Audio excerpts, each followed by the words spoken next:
Well, the countdown has started, and you know what that means.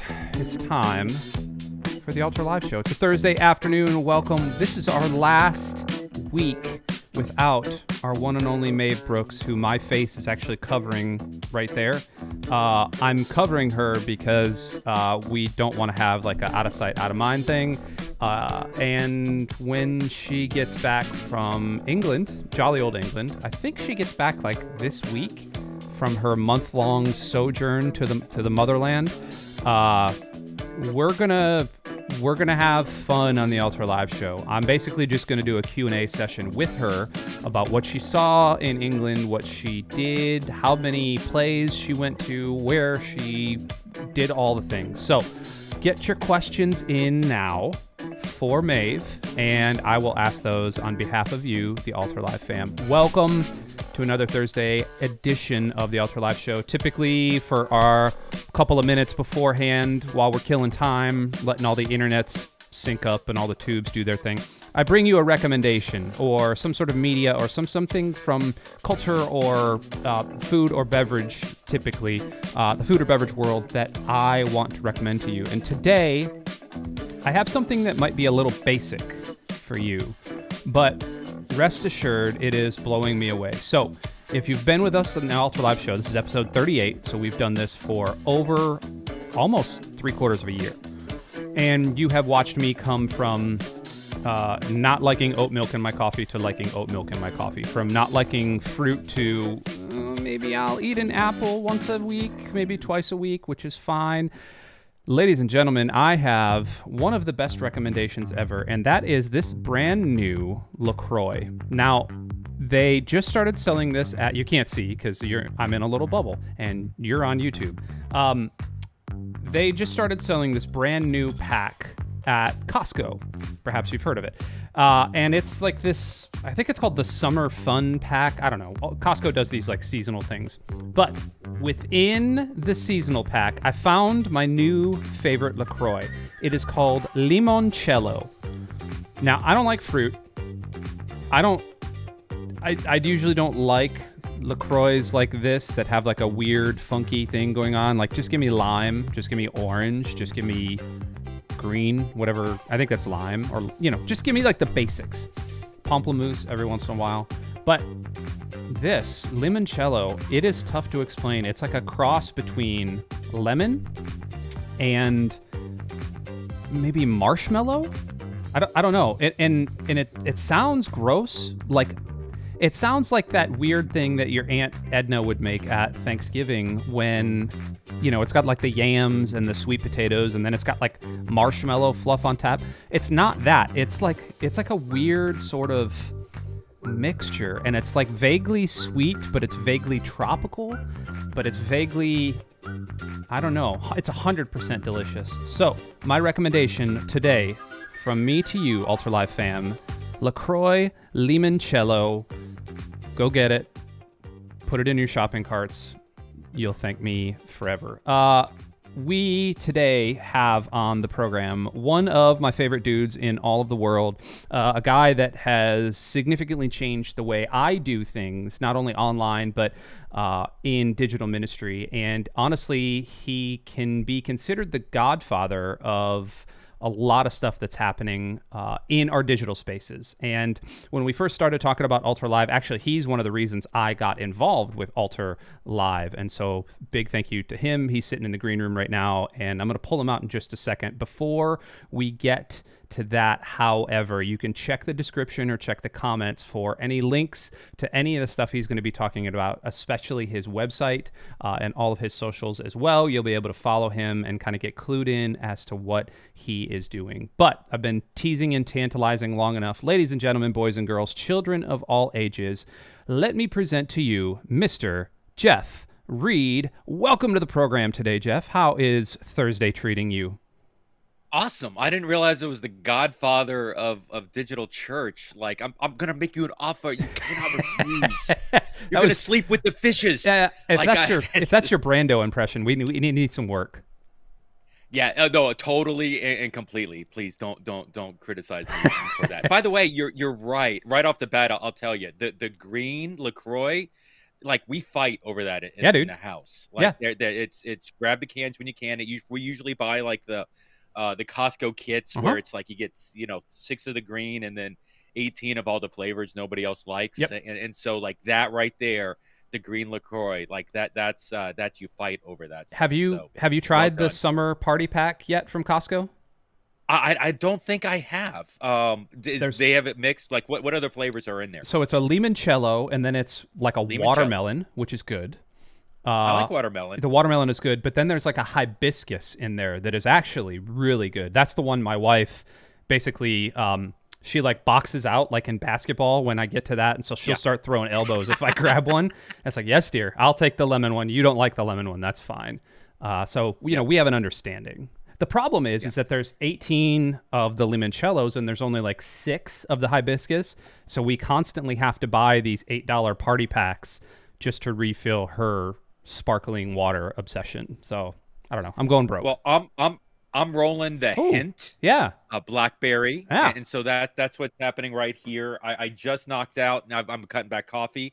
I just knocked out the Buy Boost. Okay. Blackberry as well, trying to get caffeine without the coffee. And so yeah, welcome to my life. I sit at a computer, drink Costco beverages, and at least of the unalcoholic nature, and help churches do digital ministry. Awesome. So, yeah, Okay, so let's jump into it. You, you are the Godfather.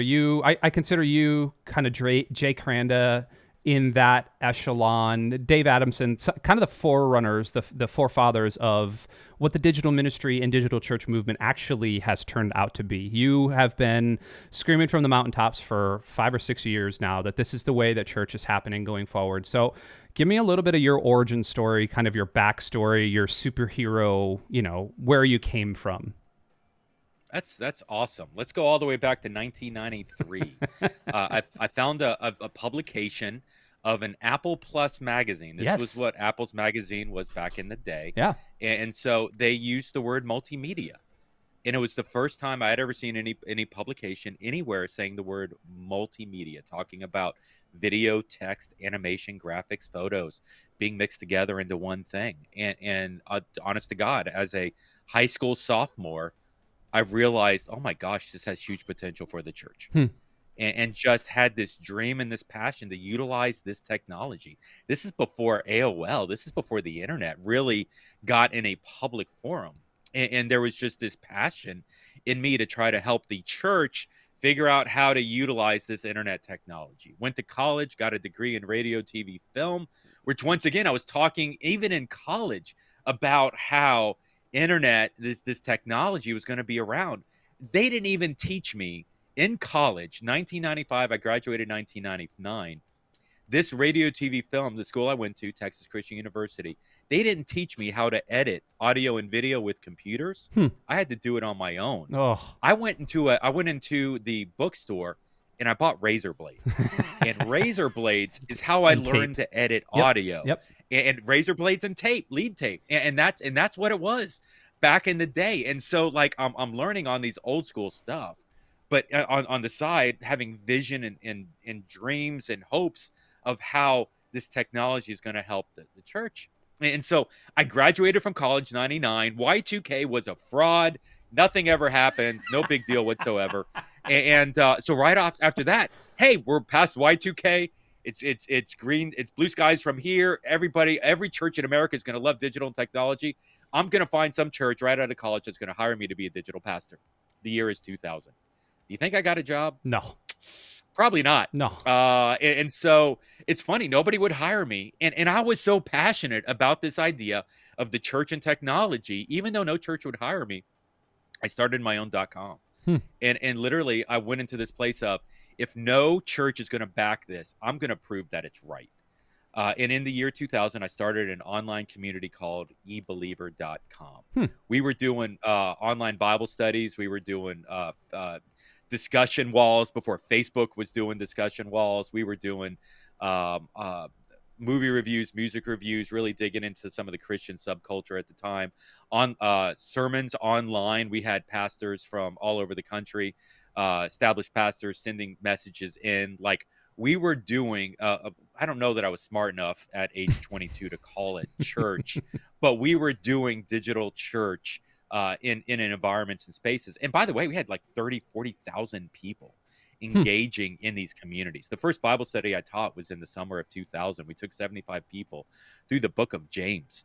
I don't even know where United Arab Emirates is today, but I remember that we had 2 UAE uh, guys that were part of this Bible study. Huh. Literally, people connected all over the world.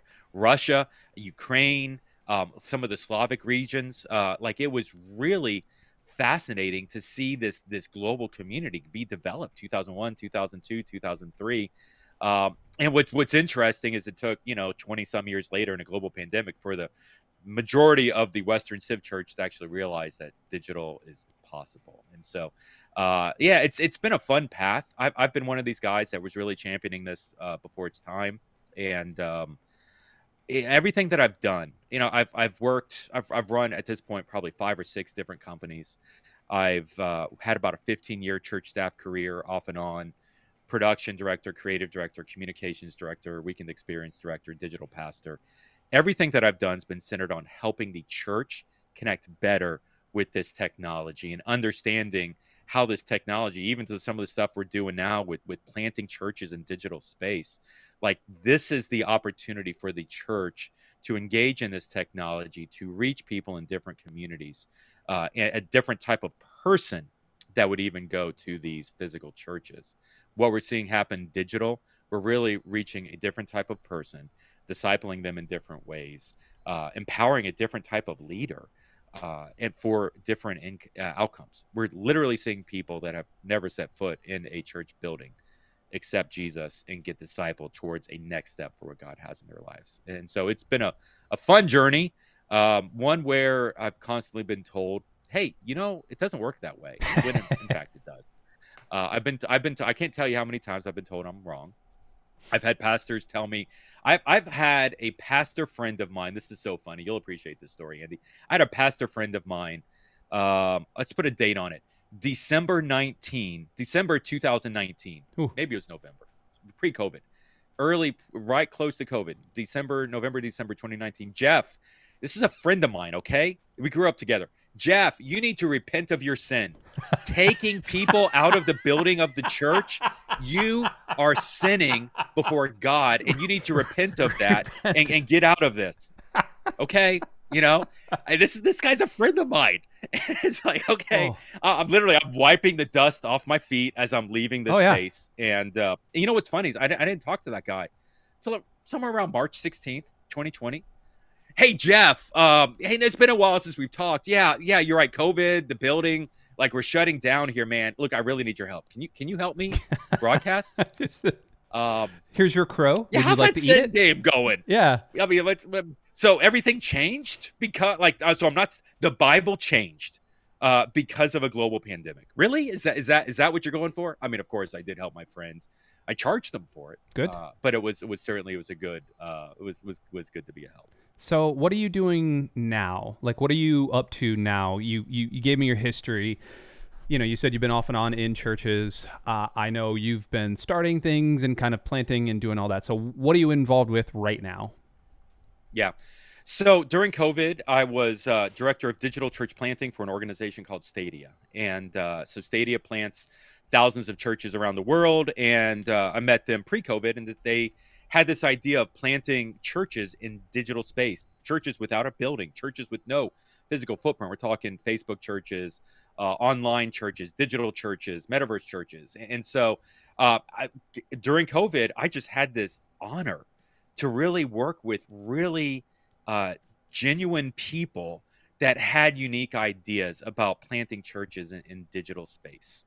And so, and a lot of them were bivocational. They were co-vocational. To be honest, like, I've had hundreds, maybe 400 to 500 conversations with people at this point that are wanting to go down this road. 75% of them are bivocational, meaning they don't make money off the church. Their 9-to-5 job is doing anything other than the church ministry. The church is just what they want to do on the side. It's like the side hustle for it. But what's really interesting is we're hearing stories of, like I said, this unique life change. And we're finding that in many ways, these people, Well, the pastor of their church doesn't understand what they're doing, so doesn't approve. The denomination does not want anything to do with it Hmm. because they don't understand it. Like even their spouse and their friends don't really understand what's happening because there's never really been a model of doing a church in digital space because it's so bleeding edge, because it's so controversial, because it's so outside of the box. And so after really helping plant many of these churches through Stadia, we really looked at it and said, hey, you know what? There's an opportunity to do more to help churches in this area. And so we started a digital church network, which is a network of hundreds of these digital churches where we're working with people that are wanting to plant or have already planted churches in digital and metaverse space. I'm talking Facebook churches, social media churches, Twitch churches, churches based in YouTube, churches based even in software like Alter Live, metaverse, virtual reality. Like there's all sorts of interesting opportunities that we have to engage in community that's already existing in some of these spaces or utilize these platforms to connect with new community Hmm. and to do church like an ecclesiologically stable model of church in that space. And so, which once again, this is another controversial idea. But the heart of this is once again to reach a different type of person Hmm. utilizing these technologies. And so that's been the heart of what we've really been focusing on here in 22 is launching this nonprofit, creating disciples utilizing this digital technology where we're creating disciples, growing them into leaders that are planting churches, that are multiplying churches into networks and are multiplying networks into movements. And we're having conversations with people in the United States. Where I'm having a conversation right now with a guy who lives in Albania, Ooh. who wants to start digital church network and coaching Eastern European and Russian churches on how to plant digital expressions of church that are reaching people in Eastern Albania or Eastern Europe and Russia. There are people. There's a girl that wants to launch a digital church network in South Africa. There's some people in Nigeria. There's a guy that I met that wants to create a digital expression of church that's aimed at reaching displaced Nigerian refugees across the planet, where he just wants to connect people together that are Nigerian that aren't connected to their roots of Nigeria and help them adjust to wherever they're displaced as being the refugees. And there's some incredible. And then there's another guy that wants to launch a barbecue church. I mean, it's so radical. It's like the barbecue church, and it's like a friend of mine does. A friend of mine does sushi, Hmm. and so I'm thinking about helping my friend launch a sushi church, and my wife does like dessert, and so we may do a dessert church. We're going to become a food church network, and honestly, I'm like that may be the greatest idea I've ever Definitely. heard, because once again, the people that are going to connect in that environment are in many ways the people that are not connecting into the physical space, and we're doing different things to reach different types of people. So you started down the path of obviously planting digital churches. You've been heavily involved in metaverse. I want to steer our conversation a little bit away from metaverse because that's beyond the scope of what we're doing in Ultra Live right now. It's funny. I had a conversation with a guy at a conference that I was at. I believe it was in Orlando, maybe Exponential, I think it was. And we were Yeah. talking a little bit about. It might have been in one of your workshops, actually. We were talking kind of on the sidelines, and he was talking about metaverse, and kind of I was starting to get interested in all this metaverse building and yada yada yada. And then I started talking about Alter Live, and he brought up the fact that Alter Live feels like an amazing bridge between just being online and engaging in something like metaverse. It really is kind of the perfect blend of engagement and live stream and talk and text chat and everything like that. So what is your experience with Alter been thus far? Oh yeah, I mean, I love every second of Ultra Live. I love what they're doing. Hmm. The heart of this is so the biggest challenge of broadcasting a church service online is you're creating a product that's consumed. Yeah. In the chat room, you are engaging, but really, if we're honest, maybe it's 10% of the people viewing are engaging and text-based chat, while some are enjoy it, and some generations, younger generations, are more comfortable with the texting than the older. But to be honest, like, you're really not getting a rich level conversation through many of that. And for the 1 hour that the service is going on, or Hmm. the 20 minutes that somebody's watching that specific service. I mean, it's really, it's like the dark secret of church online is that we talk about how we're engaging in there, but there's opportunity certainly to do more richer. And in many ways, when I talk about digital ministry and digital church, I challenge people to get to a one-on-one conversation, a face-to-face conversation, as quickly as possible. Hmm. Now, sometimes you take different roads to get there, but the heart of this is that you really want to know the people that you're talking with, and build those relationships. Alter Live, by having the webcams on, by being able to have the subgroups of the people that are sitting in the rows or sitting in the tables, really goes far to making people known, Hmm. to building relationships with people visibly. Now, yeah, sometimes it's awkward. I've done some Altar Life services where I'm sitting in a row with 3 other people and I don't know anybody.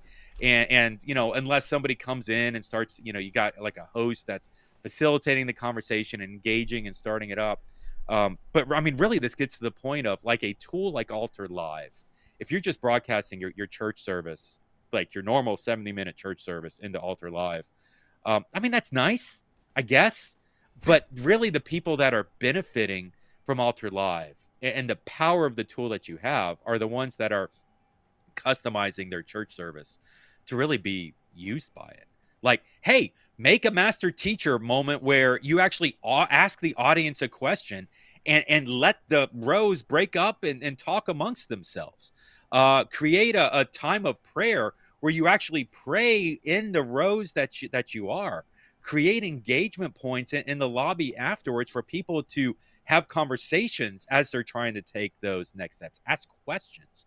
So much of when we do digital ministry, it's not about making statements or standing up on platforms. It's about asking questions, using question marks, and letting others speak into it. Hmm. Really, you need to understand who people are before you can start to drive people to where you want to take them. Hmm. They're not going to give you the respect until they know that you respect them. And that's where the interactivity of even things like Altar Live give you an opportunity to build those relationships, not to platform yourself and start, slapping people upside the head with the Bible, but more to listen to them, and build that relationship, even in context of the church service. And so, man, I can remember I was, I'll tell you this real quick. I was on Twitter at like 11 o'clock at night. And this is during COVID season, right? And so I'm doing the Twitter thing, and it was the first time I saw anything about Altar Live. You guys made a post about something. I don't even remember what it was, but I remember I replied back. It was 11 o'clock Eastern, or maybe later. Like, it was very late at night, and I replied back to the post. Who are you? What are you doing? Grab some time with me. I want to meet you. And it was funny. Like, Altar Live started chewing me out for like replying so late. I don't know who was running the brand, but they were like, it's way too late to have this conversation. We'll DM you like during normal business hours. And I was like, okay. All right. Support. But it was this beautiful relationship, because it's like this product answers so many problems. Hmm. Of how do we build relationships with people? How do we pull people out of watching church in anonymity? How do we get people beyond consuming a product and actually get them into build a relationship that'll lead to a disciple-making relationship? Like, Altar Live as a platform solves all of it. The problem is that the church has to really engage this idea of doing something different other than just creating a 70-minute product to consume.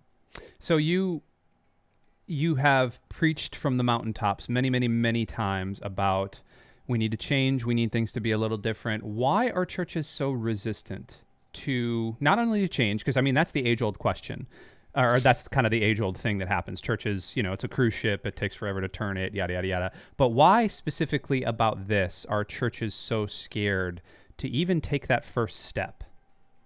Yeah.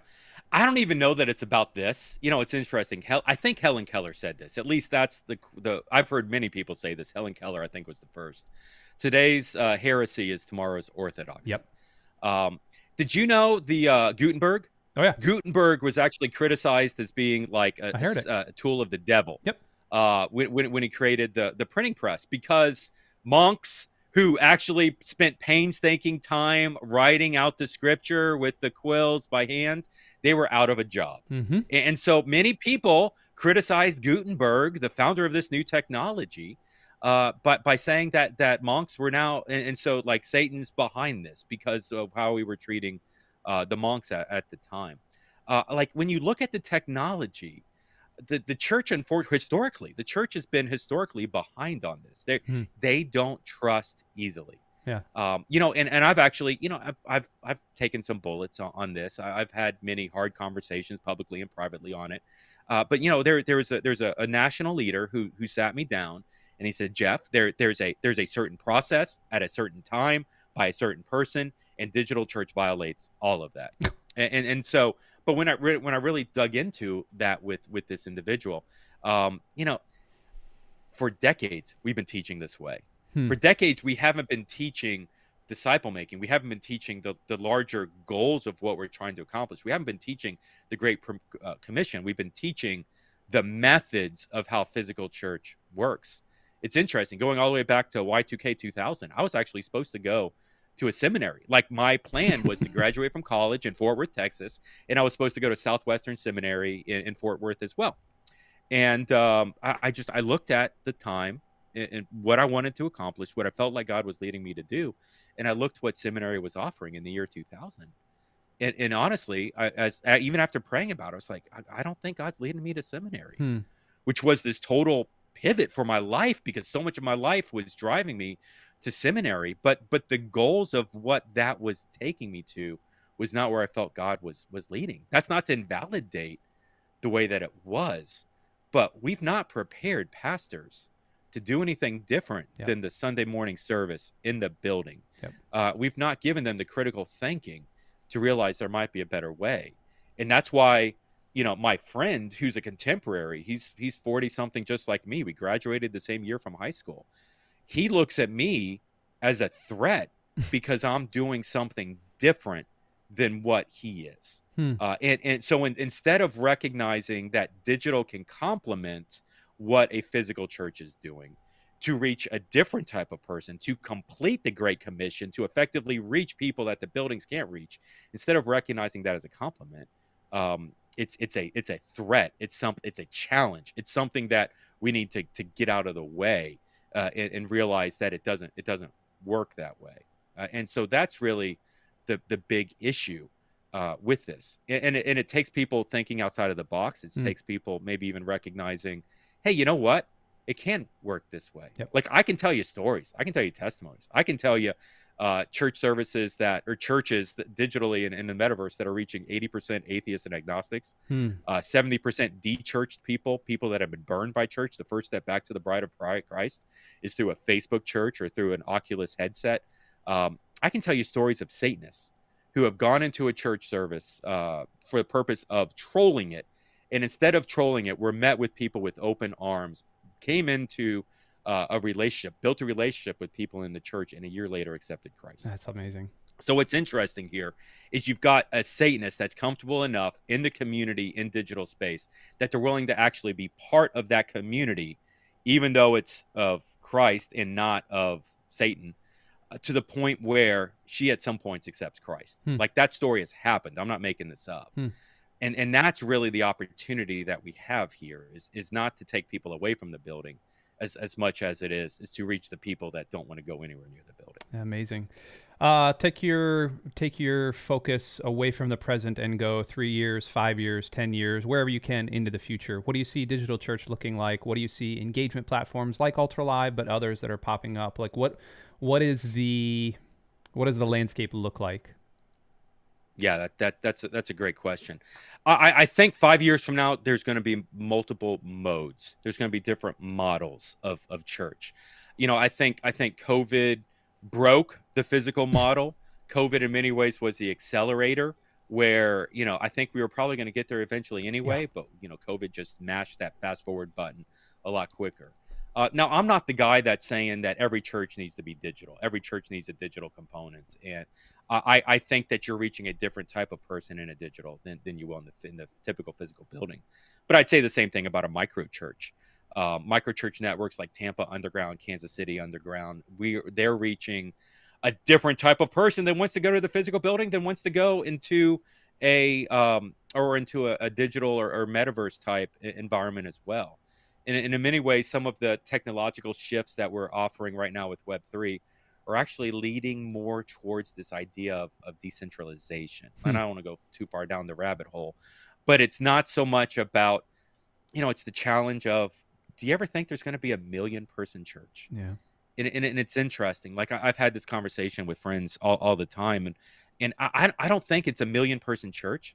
I think it's better to be 100,000 churches of 10, where it's smaller, it's more intimate. And when we look at where a lot of these cultural shifts are taking us over the next 5 to 10 years, there's going to be a lot of mistrust of large organizations. In many ways, there's a lot of mistrust already for the large church.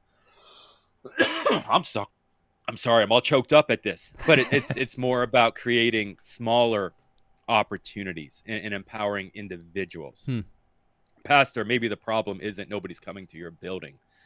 Maybe the problem is that people don't have spiritual purpose when they're not in your building, and let's work on fixing and adjusting that. And that's really where I think a lot of this comes in. It's not about one man exuding a spiritual gift in front of thousands, or woman, excuse me, but I think it's much more about a pastor equipping and releasing and figuring out how to hold accountable people to go be on mission within their areas.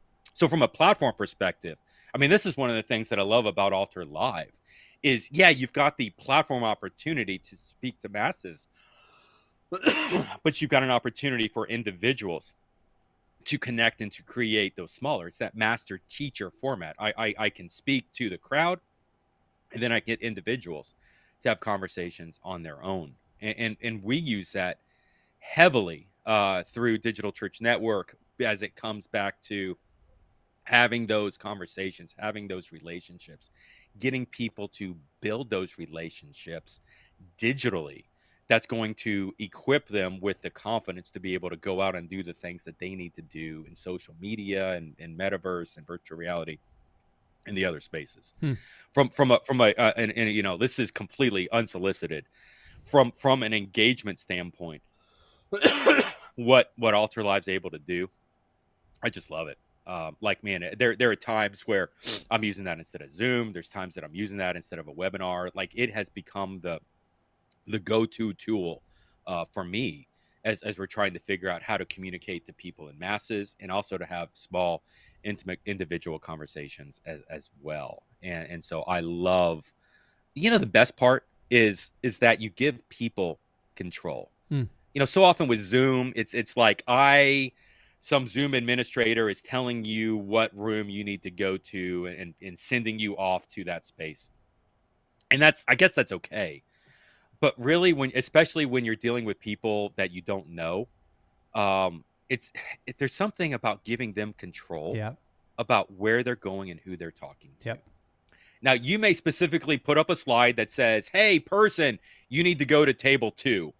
But the fact that they click the mouse that tells them where to go, and if they don't want to be there, they've got the control to walk away on their own. Like, there's something in that empowering them to make that decision that actually breaks down the defenses and allows them to maybe engage in that conversation a little more safely, openly, because they have control over coming in and out of that.